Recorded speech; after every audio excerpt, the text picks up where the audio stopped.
All right. Cool. What's up, everybody? How we doing? We're out here at one of Mark's duplex building, 10 units. 10 units, yep. 5 duplexes here. We're going to go through and check out the before and after, and there's some renovations kind of ongoing on one of the units, so we'll kind of check through that and just kind of interview you through that process, walk through everything from the acquisition to where we're at today, the overall strategy that you built out. So kind of diving in a little bit, talk to us about kind of the acquisition. I know it was a little bit of a bumpy road. Yeah, for sure. So this is one that we've been pursuing for probably 3 years now. We had it under contract at one point.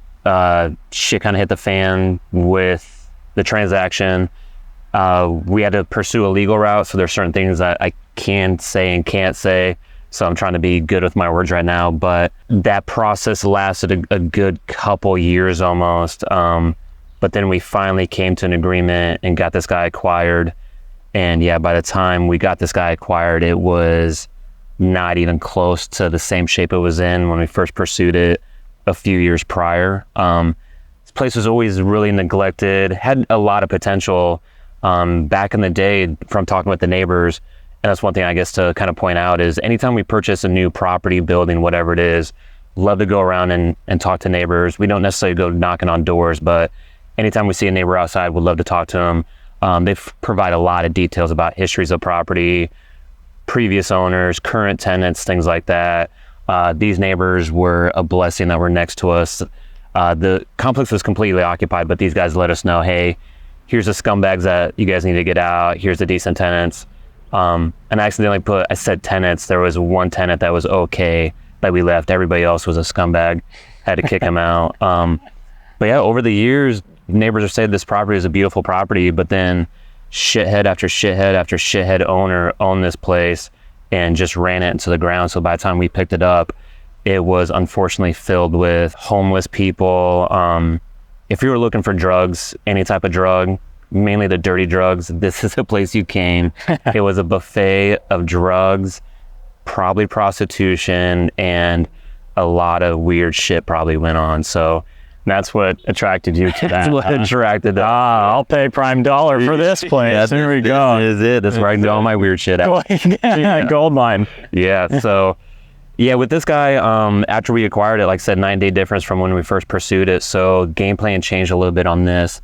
We end up coming in, kicking out all but, I believe, 3 tenants at the time. Now those 3 tenants, there's only one original tenant still here. But yeah, ended up coming in, having a clear house and have this place sit vacant for probably 6 months, 7 months while we did the rehab. And this is a great example of deferred maintenance and not taking care of deferred maintenance and having those become bigger issues where if you take care of it up front, it'd be a minor repair. But over the years of neglect, those minor repairs turn into major renovation costs. So when we tore into these properties, there was all sorts of stuff we'd expose. When we tore out the bathrooms, the subfloors were all rotted out, termite damage in a lot of the units, moisture damage, roof leaks, some stuff that we could see visually when we're walking through, other stuff that didn't really come up until we started tearing into things. So yeah, rehab budget went up quite a bit and numbers on this guy changed quite a bit in regards to what we originally underwrote it to compared to kind of where we ended up at though. Still a great deal, but yeah, things can definitely shift during the course of bigger projects like this. And that strategy, as you were kind of pulling that together at the beginning, you were recognizing, hey, we're gonna almost have to go down to the studs and gut most things. Yeah, it was with the tenant, again, the deferred maintenance, but then also the tenants that were here just destroyed the places. There's homeless camping in there with 30 people literally in one of the units. Just beds on top of beds, people on top of people. It was bad. So yeah, we had to go down to studs in some of them. I think the 2 that we're looking at were some of the better 2, so we didn't have to do as much on those guys, but it was definitely a heavy lift for sure. Anything particular that stands out that you got in there, you're like, oh shit, didn't see this one coming? Mainly just the tenants. We picked this up not during COVID, shortly after COVID was over, but you still had a lot of COVID restrictions when it came to evictions. and people trying to get assistance. And to this day, the courts, when you go to evict tenants, the courts are typically on the tenant side. If there's any leeway with the tenant that they want to try to have tenants stay in the property and or get assistance so they can stay in the property. So one of the things we learned on this guy was, one, us trying to get tenants out was becoming a lot more difficult than it was in the past, because they weren't evicting some people for a while, and then the people we tried evicting, they would get assistance, and some of it we are more or less forced to receive the assistance to keep people in here. But one thing we did run into was the previous owner collected assistance monies for these tenants and never told us about it. So we buy the property, and now we have this tenant that hasn't paid, and it was, again, it was never documented that assistance was received. So we'd go in, somebody's not paying their rent, we'd go there and say, hey, we're the new owners, we notice you have a major rent payment, blah, blah, blah. Like, oh yeah, we received assistance on this for the next 3 months. So then that put us in a spot to where, well, we didn't know that, so we'd reach out to assistance companies saying, hey, you guys paid assistance to this old landlord, he never credited it back to us. So we're put in a spot to where legally the tenants were allowed to stay for the duration of how long they've received assistance for, even though we didn't receive none of the money. And we tried pursuing the previous owner, but again, going through legal route, we never had direct contact with the seller, so things never happened. So long story short, big thing with us was the amount of time it took to get tenants out we weren't expecting, and then the amount of tenants that had received assistance that had to stay in the property until their assistance ran out was another hurdle. Gotcha. A big one. Gotcha. Yeah, that is a tough one when you're planning. Yeah. Hey, let's hit it from ground zero. We're gonna do an all-out sprint. We've been this, you said, a 2-year kind of like escrow period, basically, of trying to get this thing closed down.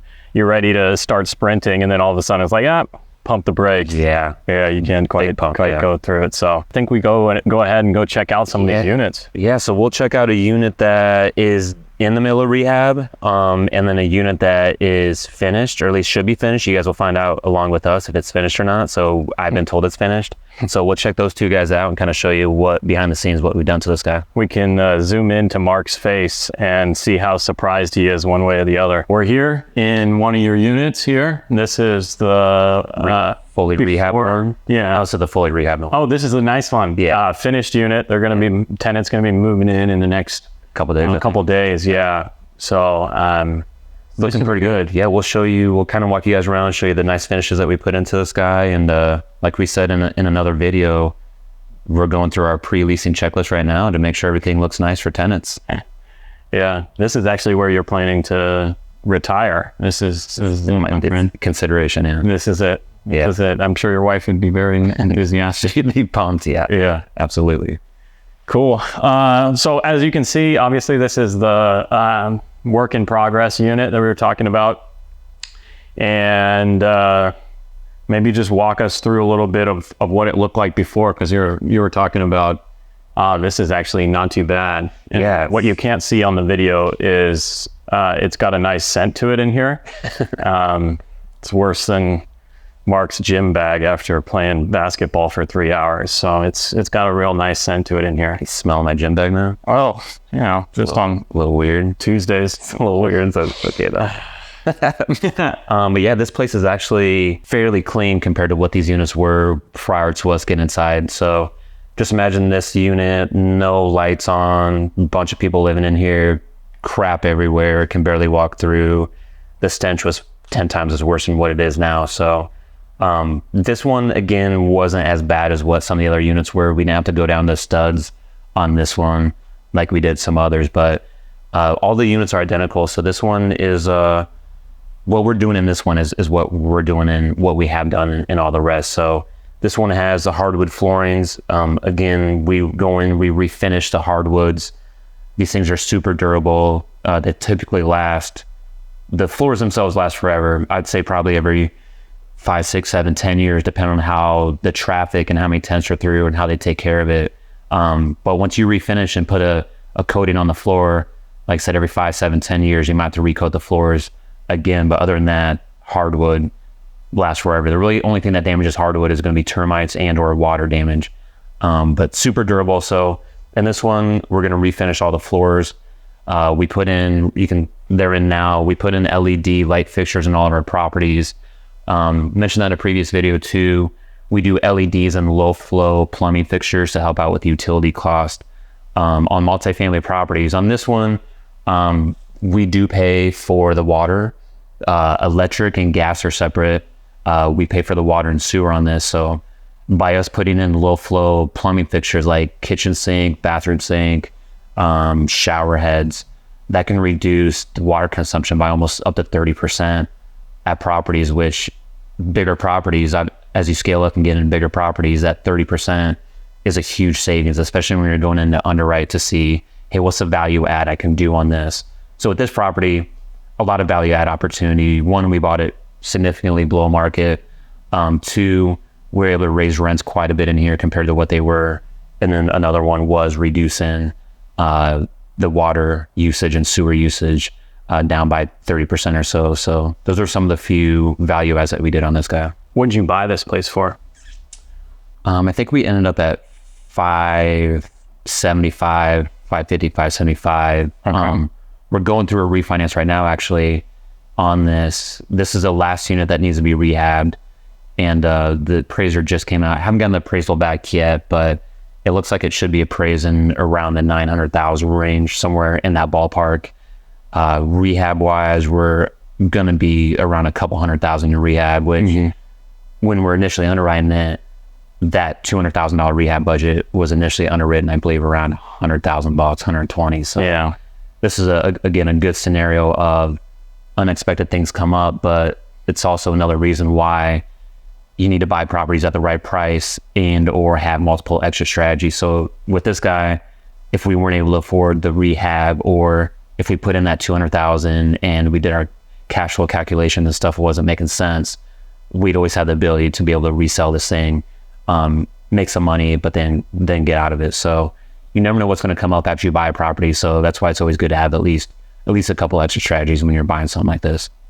Yeah, absolutely. Absolutely. You don't want to be stuck to one and realize like, oh shit, this is not what I had planned. Yeah. Something went south and man, you can't predict the future, right? Yeah. A property like this could easily sink. If this is one of your first few investments, this could sink a first-time investor and potentially bankrupt them if things didn't go the right way. Again, luckily we had a little bit of a buffer in here. But again, we didn't think we'd be going up to a couple 100,000, but at the same time, this thing's sitting vacant for a long time. We're able to offset some of that stuff with some other properties that were cash flowing. So having a portfolio helps out tremendously on the type of properties that you can take down. But again, if it's a first property or second property, ones like this can definitely sink you if things don't go right. Yeah, but then you think about those numbers as well, right? Like you're 6 months in, 7 months in, something like that into the property, and you're already looking at $350K gain. Yeah. From the initial purchase price, you might be $200K. So you got at least $150 to $200K of equity sitting in that deal after only 6 months or so. And now you have a cash flowing property. You're going to pull out all of your cash that you put into it based on the refi, what we had talked about before with the burn method. And so, you look at it that way, and I mean, it is a killer investment. Absolutely. But you're right. You got to have the ducks in a row to make sure that you got enough financing in place to be able to weather the storm. You got to have the right contractors in place to be able to do it quickly and efficiently, and to be able to get through all these units. If you're going to kick everybody out, you better have a crew ready to be able to go turn everything all in a hurry, right? You want to be able to do everything all at once and not one by one. It just won't work. Yeah, absolutely. All things to consider. So let's go ahead and walk through. We can walk to the kitchen here quick. Sweating like a pig in here. It is quite warm today. A little humid too. Yeah. So here's beautiful kitchen. Again, all units are identical in all of them. We tried salvaging the cabinets themselves. Some we weren't able to salvage, but others we were. Some need to be rebuilt a little bit. But in this guy, it's going to get all new vinyl plank flooring. It's got a new LED light up here. It's going to get new doors put on, new appliances, obviously. We always do range hoods over the stoves. and we vent those guys to the outside. If you've seen properties that don't have range hoods in them that are 10, 20, 30, 40 years old, those properties get absolutely disgusting with the grease all over the walls. So that's one of our things on our checklists are when we're doing construction, is to make sure that these range hoods vent to the outside somewhere. Back there's a laundry room. Don't really need to look at that guy. But then through here, we'll show you guys the bathroom quick. So bathroom, you can see on the flooring, we put what's called dent shield. Again, a lot of these floors in here were rotted out from moisture, leaks in the plumbing, bathtub, whatever it was. By us putting down dent shield, it's a water resistant material that when water gets on it, it's not going to damage like it would if it was a normal plywood subfloor. So little things like this is what we've learned over the years to help really mitigate damages further. Because even though we're putting in a brand new tub, new shower surround, we're gonna put that vinyl plank flooring over this, the luxury stuff that's waterproof. They say it's waterproof, nothing's actually waterproof. Even though we put all that stuff in there, leaks will happen eventually, it still happens. So by having this as our foundation, the dent shield on the bottom, that helps out tremendously by not having floors being rotted through. So that's one thing we've been doing now for quite a while. We put up a tile shower surround. We actually use a different product. It's not tile. It's a newer product that's used in commercial properties a lot. But it looks just like tile. It's just as durable as tile, almost more durable because it doesn't crack like tile can. It goes up twice as fast. The labor is half the cost. So would highly recommend this stuff. But we put in tile surrounds, again, trying to tenant proof the properties. You put in a fiberglass surround, oftentimes after a while, those things will start to get molded up.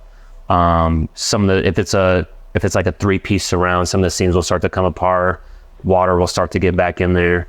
By us putting up this, we've been putting this stuff up now for probably 5-6 years. And when tenants move out of those properties, we go in, it looks like it's a brand new shower still. Just needs to be cleaned up a little bit. We also always make sure that the fart fans are connected to the lights. So anytime somebody goes into the bathroom, the fart fan is always turned on with the light. They don't have an option to do them separate. That way, when they're taking showers and whatnot, everything is being vented to the outside.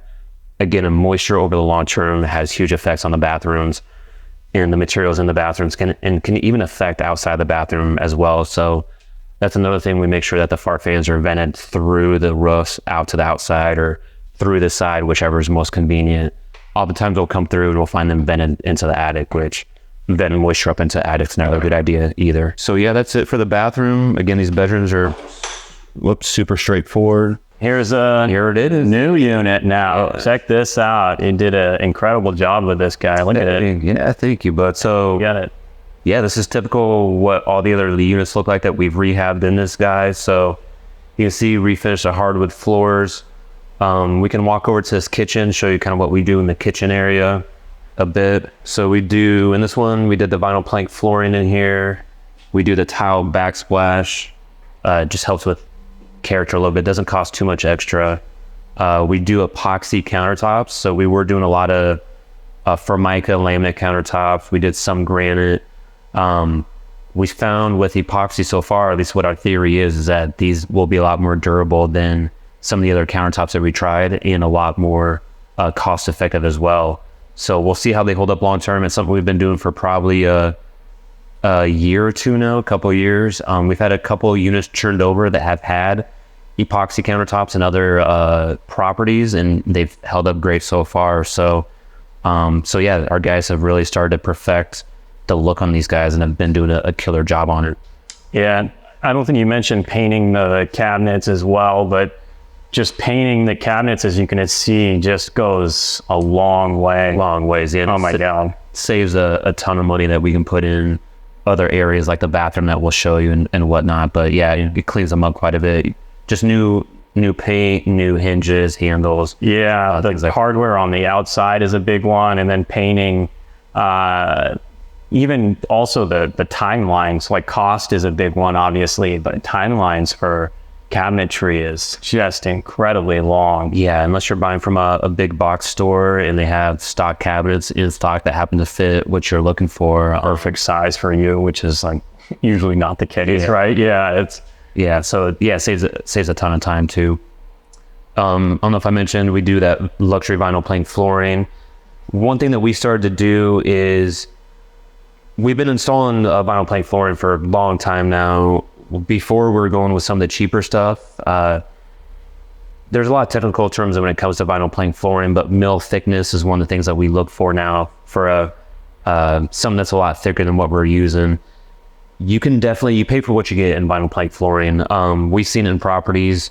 I've seen it in properties that I've installed cheaper stuff at in the past where it looks great in the beginning, but then after a couple years, your seams will start to bend up if a little bit of moisture gets in there, or improper installation, they scratch easier, things like that. So now we're paying about double what we used to pay for flooring. We get the flooring at a significant discount because we buy a lot of it, but cost-wise, it's double the old stuff, but it's almost twice as thick. It has a padding attached to the flooring already. Again, they say it's waterproof. Technically, anything, I think it's not waterproof. Yeah. Water can still get underneath, but If it just sits there, their water will seep in at some point, but maybe splash or whatever the case may be. But at some point, water seeps into all things if you just let it sit there and cake on. Yeah. So with this, it does withstand water way better than some of that cheaper stuff. And we've been using this nicer stuff now for, I don't know, maybe 3 or 4 years, and it definitely holds up a lot better. So we'll show you the bathroom quick. We'll take a peek inside there, but this is typically what the bathrooms turn out with the new vanities, new toilet, low flow toilet, new shower fixtures, new tile surround. Again, far fade connected to the light. So that's what the after looks like of the bathrooms. Cool. And then these bedrooms, pretty self-explanatory. Not much we do. Just refinish these guys. Some window units with the AC. That's a nice way to give air conditioning without putting in central AC, either because it can't or it's too expensive. So those units are relatively cheap, and you have it kind of built in there as well, which looks nice. It's rather than some of the units where you just sort of have a sliding screen or whatever that could fall out or get stolen. This is a much more finished look. Yeah, and these things, depending on the size of them, they range anywhere from $300 to $600 on the ones that you're getting. We got a quote to put actually central AC in here. We had to redo some of the ductwork if we're going to do that. We had to put ACs on top of the roofs if we're going to do this. So the quote, I think, came back around 40 grand or 50 grand for new AC units in this guy. So these window ACs are perfect replacement for them, because smaller places like this, you have one really. On some of the units that we've renovated, when the guys are working on it, we only had one unit, and it cooled down the entire place because they're smaller. So by putting 2 of these guys in here, that's more than enough to keep these units nice and cool. That's really about it. Yeah, you did a killer job on this renovation, man. It's really good. Thank you, bud. So if you guys want to learn any more about what we do, get involved with us at all, definitely hit us up at the links below, smash those like buttons, and have a great day.